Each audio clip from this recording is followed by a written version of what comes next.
ada. Kalau hari ini kami masih bisa kuat, hari ini kami masih bisa bekerja, hari ini kami masih diberikan kesehatan untuk kami melayani Tuhan, itu bukan karena kekuatan dan kegagahan kami, tetapi semuanya karena kasih karunia Tuhan. Terpujilah Engkau Bapa. Setiap kami yang hadir pada sore hari ini, kami terbuka untuk Tuhan lawan, untuk Tuhan jamah. Apapun kondisi kami, apapun pergumulan kami, apapun yang menjadi tantangan kami pada sore hari ini, kami percaya Tuhan akan melawat kami. Tuhan akan menyatakan kekuatan yang baru bagi kami. Urapi hamba-Mu dengan urapan yang baru, agar pesan firman Tuhan ini dapat disampaikan dengan bahasa yang sederhana. Terpujilah Engkau Bapa, demi Kristus Yesus Tuhan dan Juru Selamat. Kami berdoa dan mengucap syukur. Setiap kita yang percaya, bersama-sama kita katakan amin. Amin. Silakan duduk. Shalom. Ya, puji Tuhan karena sore hari ini kita dapat menikmati persekutuan yang indah dengan Tuhan. Kita dapat mendengarkan kesaksian-kesaksian bagaimana pertolongan Tuhan yang ajaib yang Tuhan sudah nyatakan bagi kita. Kita juga sudah mendengar bagaimana Tuhan juga boleh memberikan penghiburan dalam kondisi kekecewaan, kesedihan. Tuhan tidak pernah meninggalkan kita. Terima kasih untuk Pak Gembala yang memberikan kesempatan pada sore hari ini. Beliau ada dalam perjalanan tadi pagi, pelayanan di Singkawang dan sedang menuju ke Pontianak. Terima kasih kepada pengurus jemaat yang juga sudah menopang, mendukung pelayanan di tempat ini. Pos PU Osana, kita percaya inilah tempat kita memuliakan Tuhan, tempat di mana kita akan melihat hal-hal yang besar, hal-hal yang ajaib Tuhan nyatakan bagi kita. Amin. Baik, pada sore hari ini saya membawa kita untuk melihat firman Tuhan masih dalam tema Gereja Kemah Injil Indonesia, yaitu bertumbuh lebih kuat. Bagaimana sebagai orang-orang yang percaya kepada Tuhan, apapun keadaan kita, apapun tantangan kita, kita harus benar-benar tetap bertahan dan tetap kuat dalam Tuhan. Ulangan pasal yang ke-11 ayat 18 sampai ayat yang ke-21, 23, demikian firman Tuhan. Tetapi kepada bangsa itu haruslah kau katakan, kuduskanlah dirimu untuk besok, maka kamu akan makan daging. Sebab kamu telah menangis di hadapan Tuhan dengan berkata, siapakah yang akan memberi kami makan daging? Begitu baik keadaan kita di Mesir? Bukan. Tuhan akan memberi kamu daging untuk dimakan. Bukan hanya 1 hari kamu akan memakannya, bukan 2 hari, bukan 5 hari, bukan 10 hari, bukan 20 hari, tetapi genap sebulan lamanya, sampai keluar dari dalam hidungmu dan sampai kamu muak karena kamu telah menolak Tuhan yang ada di tengah-tengah kamu dan menangis di hadapannya dengan berkata, untuk apakah kita keluar dari Mesir? Tetapi kata Musa, bangsa yang ada bersama aku ini berjumlah 600.000 orang berjalan kaki. Namun engkau berfirman, daging akan kuberikan kepada mereka, dan genap sebulan lamanya mereka akan memakannya. Dapatkah sekian banyak kambing domba dan lembu sapi disembelih bagi mereka, sehingga mereka mendapat cukup? Atau dapatkah ditangkap segala ikan di laut bagi mereka, sehingga mereka mendapat cukup? Tetapi Tuhan menjawab Musa, masakan kuasa Tuhan yang kurang untuk melakukan itu? Sekarang engkau akan melihat apakah firman-Ku terjadi kepadamu atau tidak. Sebuah pernyataan Tuhan kepada Musa sebagai pemimpin Israel, sebagai pemimpin yang besar. Ketika Musa diperhadapkan dengan tantangan, dengan kesulitan, Musa mulai meragukan kuasa Tuhan. Bapak Ibu Saudaraku, di dalam kehidupan kita sebagai orang-orang yang percaya bahwa tragedi terbesar dalam kehidupan kita adalah ketika kita tidak mengerti apa yang menjadi tujuan hidup kita. Rick Warren dalam tulisannya bahwa setiap kita punya tujuan ilahi. Tidak ada satupun di antara kita ketika kita dilahirkan dari orang tua kita itu karena kebetulan, karena kemauan orang tua. Walaupun prosesnya memang dari orang tua, tetapi Tuhan yang berdaulat, yang menghadirkan kita di tengah-tengah dunia ini. Karena apa? Karena Tuhan punya tujuan ilahi bagi saya dan saudara. Amin. Jadi ketika kita datang beribadah pada malam hari ini, karena kita tahu bahwa kita dibuat Tuhan untuk memuji dan memuliakan nama Tuhan. Kembali kepada kitab Bilangan adalah kitab yang bercerita bagaimana perjalanan umat Israel ketika mereka ada di padang gurun menuju kepada tempat yang indah, tempat yang Tuhan janjikan, yaitu tanah perjanjian. Kita tahu bagaimana keadaan bangsa Israel ketika mereka ada di Mesir. Mereka ada di dalam perbudakan, mereka ada di dalam tekanan, mereka ada di dalam situasi yang sangat sulit, karena mereka harus bekerja keras di Mesir.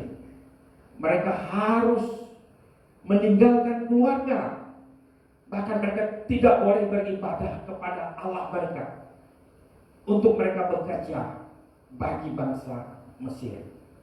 Lalu di dalam situasi yang sulit, situasi yang memprihatinkan, bahkan orang Israel mulai hampir menyerah karena kondisi yang mereka hadapi. Ternyata Tuhan yang Maha Kuasa mendengar dan melihat kondisi umatnya. Lalu Tuhan mengutus seorang pemimpin yang bernama Musa untuk menyampaikan kepada umat Israel bahwa Allah memilih mereka menjadi umat pilihan. Ada agenda khusus, ada tujuan khusus yang Allah ingin nyatakan bagi umat Israel. Dan Allah mulai merancang agenda itu, yaitu mengeluarkan mereka, membawa mereka dari tanah Mesir, lalu pergi ke sebuah tempat, yaitu tanah perjanjian. Kekasih-kekasih Tuhan, tetapi di dalam perjalanan mereka ternyata tidak mulus. Ya, kadang-kadang rencana Tuhan itu ya sepertinya mulai ada tantangan. Tadi sudah dikeluarkan dari Mesir, ada mujizat Tuhan ya, untuk menunjukkan bahwa Tuhan berkuasa. Tetapi mereka mulai di dalam perjalanannya, mereka mulai mendapatkan tekanan. Mereka mulai ragu-ragu, apa betul Tuhan punya rencana dalam hidup mereka? Apa betul mereka menjadi umat pilihan yang Tuhan akan bawa ke tempat yang Tuhan sudah siapkan? Kalau mereka benar-benar umat pilihan Tuhan, mengapa masih ada tantangan? Mengapa masih ada kesulitan-kesulitan? Bahkan mereka merasa bahwa ketika mereka ada di dalam perjalanan, mereka tidak menikmati kenikmatan-kenikmatan yang ada di Mesir. Dan itu membuat mereka mulai ragu-ragu. Seringkali dalam kehidupan kita sebagai orang yang percaya, semakin kita dekat dengan Tuhan, semakin kita intim dengan Tuhan, ternyata ada hal-hal yang Tuhan izinkan terjadi. Kita sudah setia melayani Tuhan, kita sudah memberikan seluruh kehidupan kita, hati kita untuk melayani Tuhan. Tapi kadang-kadang ada hal-hal yang membuat kita, apa betul ini kehendak Tuhan? Apa betul ini rencana Tuhan? Bapak Ibu Saudaraku yang Tuhan Yesus kasihi, padahal umat Israel ini luar biasa penyertaan Tuhan bagi mereka. Ketika mereka berjalan di tengah hari, ada tiang awan, ya, biar tidak panas, ya, biar teduh, enak jalannya. Ya, bahkan pakaian mereka bertahun-tahun tidak menjadi ya, hancur. Lalu ketika mereka berjalan di tengah malam ada tiang api yang menerangi perjalanan mereka. Luar biasa tanda-tanda kehadiran Tuhan dalam hidup mereka. Bahkan ketika tentara-tentara Mesir mengejar mereka, lalu di depan ada laut Tebrau yang luas, lalu mereka mulai gemetar. Tetapi ternyata Tuhan buat mujizat, laut yang begitu luas tiba-tiba bisa menjadi kering dan mereka bisa melewati laut itu. Banyak perbuatan-perbuatan besar yang Tuhan sudah nyatakan, tetapi mereka tidak pernah mengerti bahwa Tuhan ada bersama-sama dengan mereka. Mereka tidak pernah bersyukur bahwa Tuhan sungguh-sungguh menolong mereka, mulai dari mereka ada di Mesir sampai kepada mereka di tengah padang gurun. Bapak Ibu Saudaraku yang Tuhan Yesus kasihi, bagaimana kita melihat hal yang dialami oleh bangsa Mesir? Apa yang dapat kita pelajari dari perjalanan bangsa Israel sebagai gambaran bahwa kita sedang berjalan hari ini untuk menuju ke sebuah tempat yang Tuhan sudah siapkan? Bagaimana kita menjalani hidup ketika Tuhan menghadirkan kita di tengah-tengah dunia ini? Lalu Tuhan punya rencana yang indah. Lalu di dalam perjalanan kehidupan kita sudah mendengar kesaksian Pak Yahya sampai kepada pensiun Tuhan masih pelihara. Kita sudah mendengar kesaksian hambanya Pak Pendeta Hiro, lawatan dan kuasa Tuhan tidak pernah berubah dari dahulu sampai sekarang. Lalu bagaimana kita melihat perjalanan-perjalanan hidup kita, sehingga kita tetap kuat, sehingga kita tetap bertumbuh, sehingga kita tidak menyerah oleh keadaan, walaupun kadang-kadang kita lemah. Hal yang pertama yang kita bisa pelajari dari kehidupan bangsa Israel adalah bagaimana mereka hidup dengan kacamata Israel. Apa itu kacamata Israel? Ketika orang Israel ada di tengah perjalanan, maka hal yang sering mereka lakukan adalah mereka mulai bersungut-sungut. Dalam Bilangan pasal yang ke-11, mereka ingin makan daging. Ketika di Mesir, makanannya enak, walaupun mereka diperas, walaupun mereka ada di dalam penindasan bangsa Mesir, tapi bagi mereka yang mereka ingat itu adalah hal-hal yang bersifat kedagingan. Mereka lupa bahwa Tuhan sudah menolong dan menyatakan kuasa dan mujizat yang luar biasa. Tapi hanya gara-gara keinginan mereka ingat kepada masa lalu, ingat kepada apa yang mereka alami di Mesir. Walaupun mereka ketika ada di Mesir mereka tidak boleh menyembah kepada Yahweh, mereka mulai kembali lagi ke Mesir, kembali lagi kepada kehidupan yang lama. Seringkali Tuhan sudah membawa kita begitu indah, Tuhan sudah membawa kita begitu jauh di dalam perjalanan rohani kita. Tapi kadang-kadang ketika ada suatu keinginan kita, kehendak kita yang tidak terjadi, kita mulai kembali lagi.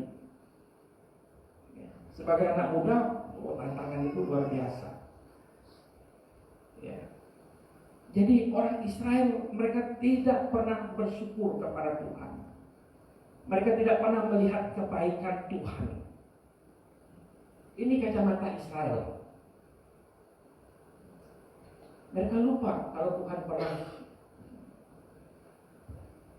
belah laut Tebrau. Mereka lupa kalau Tuhan pernah kasih tiang awan, tiang api. Mereka lupa mujizat-mujizat yang Tuhan lakukan. Sehingga mereka mulai meragukan kuasa Tuhan. Kalau saya dekat dengan Tuhan, kalau saya selalu bersekutu dengan Tuhan, kok doa saya Tuhan tidak jawab? Kenapa secara kesehatan tidak semakin baik? Kok ekonomi finansial saya kok tidak pulih-pulih misalnya? Kok pergumulan dalam keluarga, dalam rumah tangga saya Tuhan belum jawab sampai hari ini? Akhirnya mereka mulai meragukan kuasa Tuhan. Seperti yang dikatakan Musa, mungkin ini terjadi. Seringkali dalam perjalanan iman kita mengalami ini.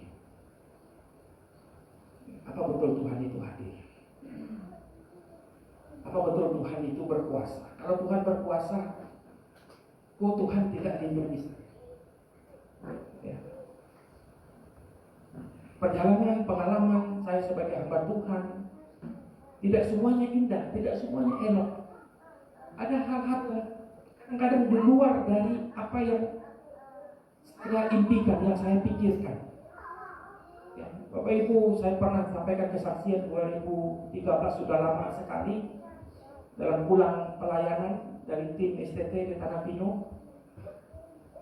Ya, saya ada bawa uang banyak sekitar 13 juta di dalam tas saya.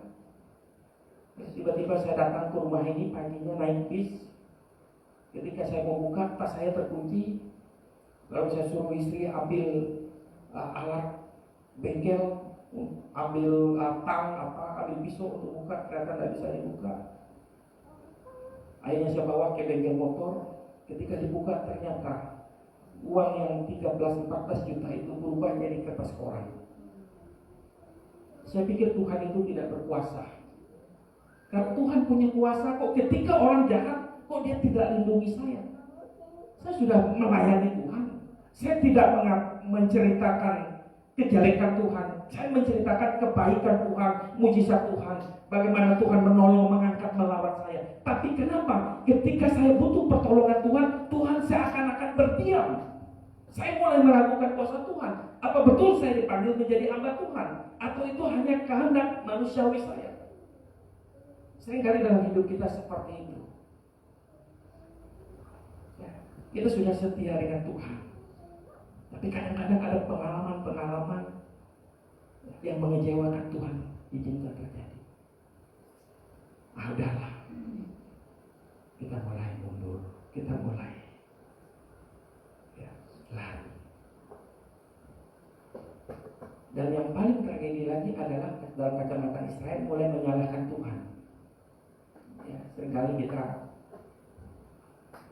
melakukan ini. Oh Tuhan yang salah, bukan saya. Ya, jadi seringkali dalam kehidupan kita menggunakan kacamata Israel ketika kita diperhadapkan dengan persoalan, dengan tantangan. Dan akhirnya kita tidak bertumbuh lebih kuat. Dan akhirnya kita menjadi orang yang lembek, orang yang tidak mampu berjuang.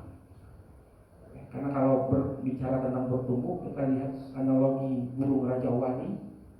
Bagaimana ketika ada badai, ketika ada angin, di situ kekuatannya semakin besar. Artinya semakin besar badai dalam kehidupan, semakin besar kuasa dan mujizat Tuhan akan kita alami. Amin.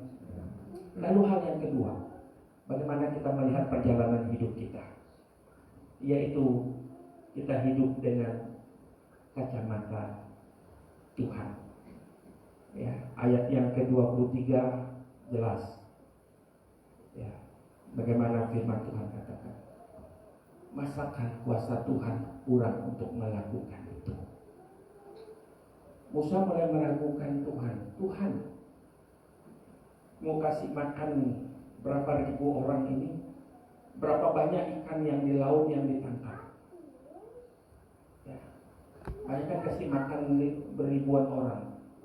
Anggap aja kalau di Pontianak ini, pasar Pelomboyan kita borong, pasar Ampera, Kemuning, semua Sungai Jawi kita borong, kita beli ikannya. Dan itu tidak hanya satu hari, tapi 1 bulan. Bagi Musa tidak mungkin itu Tuhan. Tidak mungkin. Tapi Tuhan bilang, Musa, engkau akan melihat apakah kuasaku terjadi atau tidak. Ketika kita hidup dengan kacamata Tuhan, maka yang pertama, iman kita harus iman yang teguh. Amin. Iman yang tidak pernah mundur, iman yang tidak pernah berubah, iman yang tidak hanya bersifat sementara, iman yang tetap percaya Ada janji-janji Tuhan. Ada pengenapan janji Tuhan di dalam kehidupan kita. Karena hidup kita adalah perjuangan. Hidup kita adalah pertandingan. Hidup kita adalah pertempuran. Tanpa iman yang kuat, tanpa iman yang teguh, kita akan kalah di dalam perjalanan hidup ini. Dan dengan iman yang teguh, kuasa-Mu Tuhan terjadi. Apa yang terjadi? Tuhan kirim burung-burung puyuh, satu asta tingginya dari permukaan bumi, dan 1 hari perjalanan panjangnya. Saudara, kuasa Tuhan luar biasa. Angin membawa burung-burung itu sehingga mereka makan daging. Apa yang Tuhan tidak bisa buat dalam hidup kita ketika iman kita adalah iman yang betul. Amin.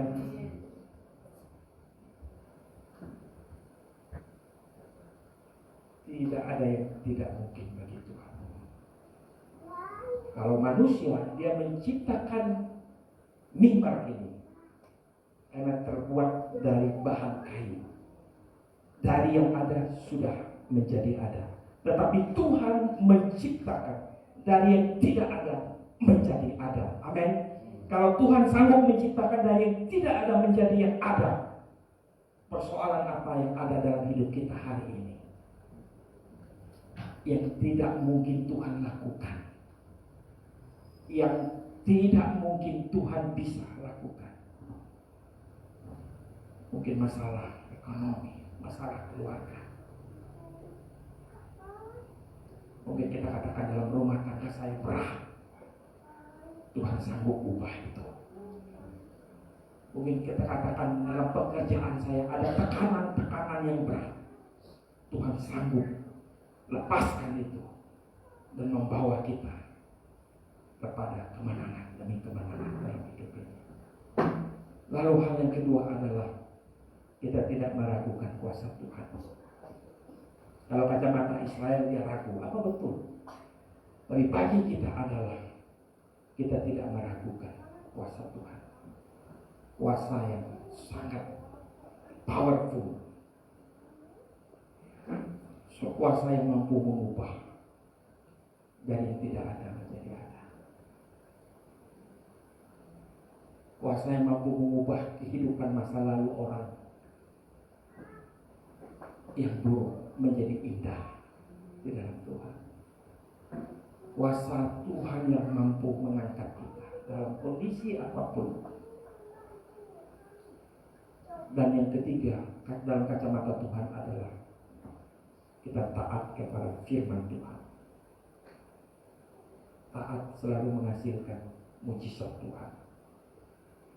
Di dalam perjanjian baru kita melihat bagaimana ketika mereka melakukan perintah-perintah Yesus, mereka taat kepada perintah Yesus, mujizat terjadi. Yang pertama, ketika ada perkawinan di Kana, pelayan-pelayan Tuhan mereka tidak tahu apa maksud Yesus. Kok tiba-tiba disuruh mengambil air di dalam tempayan, sesuatu yang mungkin tidak terlalu berharga.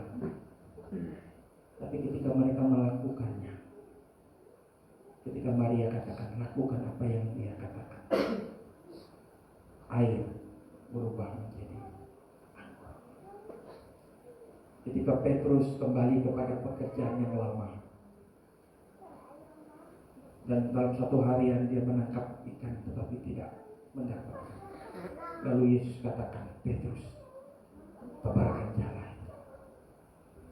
Mungkin Petrus katakan, waduh, ini hari sudah siang, ikan-ikan tidak akan ada lagi. Tapi Petrus bilang, karena kau yang menyuruhnya, aku taat untuk melakukannya. Dan apa yang terjadi? Mujizat Tuhan. Ikan-ikan yang ditangkap hampir tidak muat perahunya. Bapak Ibu Saudaraku, untuk menerima berkat Tuhan, kita harus taat kepada firman Tuhan, taat kepada perkataan Tuhan.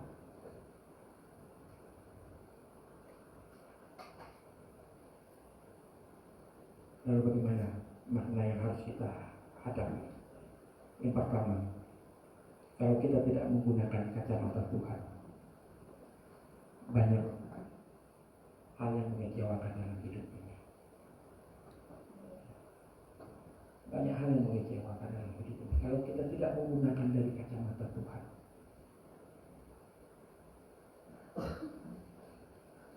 mari kita membangun hubungan yang kuat, hubungan yang kokoh dengan Tuhan.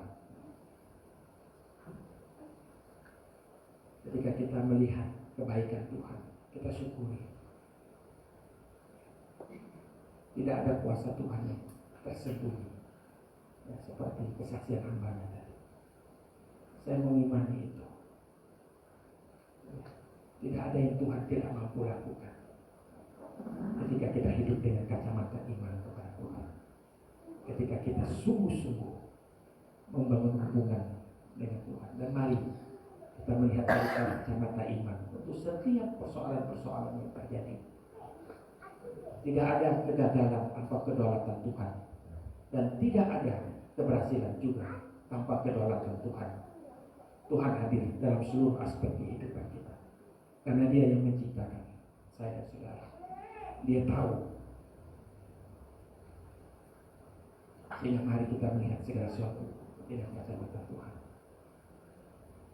Kalau Tuhan izinkan itu terjadi, kita bersyukur. Tuhan, terima kasih, karena apa yang terjadi hari ini memberikan kekuatan yang baru bagi saya. Kita tidak akan membiarkan Tuhan untuk melepaskan kita dari perjalanan hidup ini, tetapi biar Tuhan memberikan kekuatan dengan iman yang teguh, dan akhirnya kita terus bertumbuh menjadi orang-orang yang kuat dalam situasi dan kondisi apapun. Kita tetap percaya kepada Tuhan. Kekasih-kekasih Tuhan, bagaimana dengan kehidupan kita hari ini?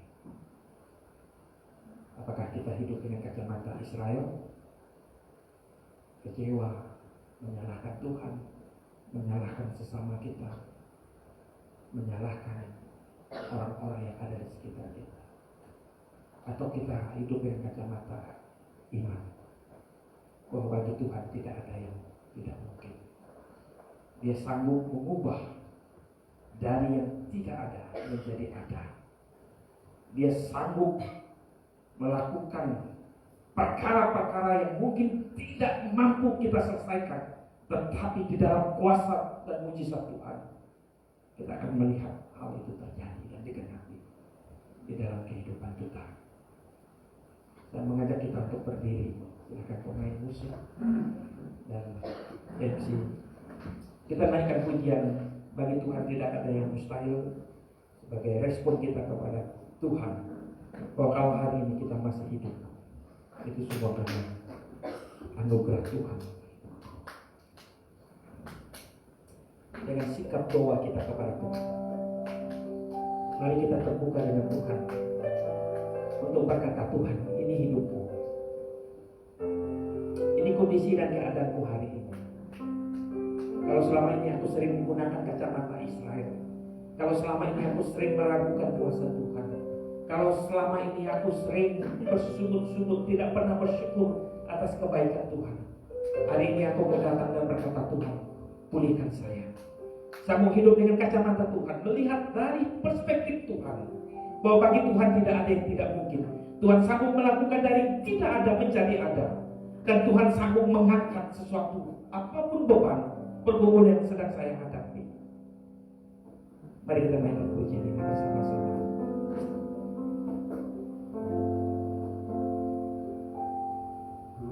Lagi saat kau berfirman, ku menang saat kau bertindak, hidupku hanya ditentukan oleh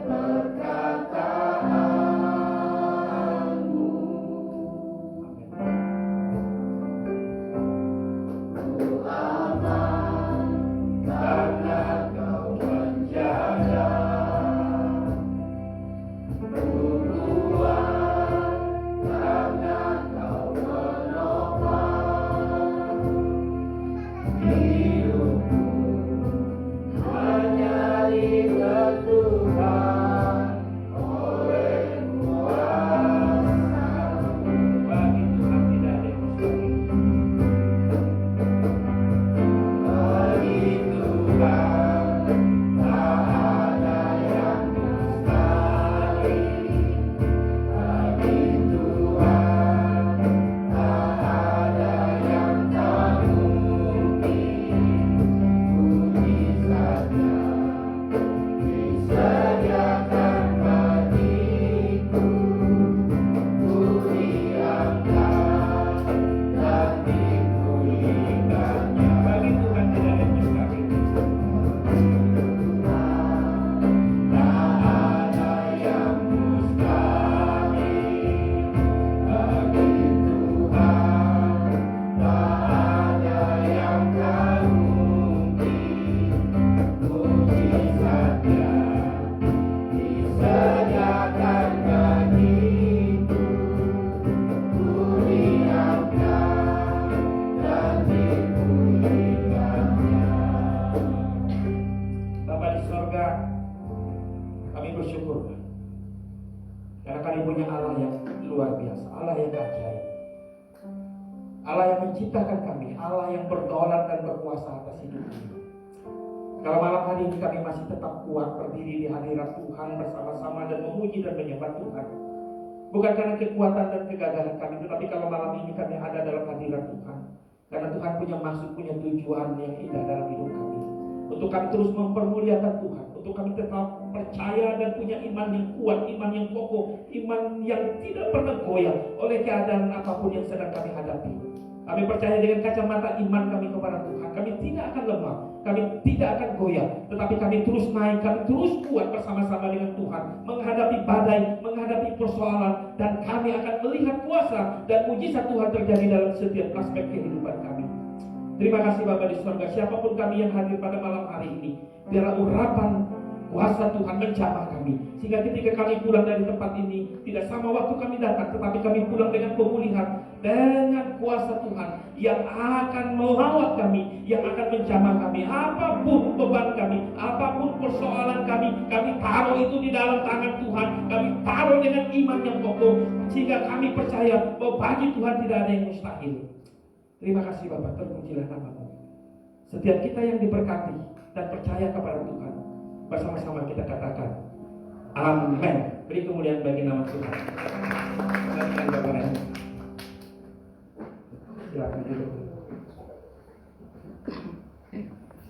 Terima kasih untuk hamba yang sudah menyampaikan firman Tuhan, yang sudah memberkati kita dan biarlah dengan firman Tuhan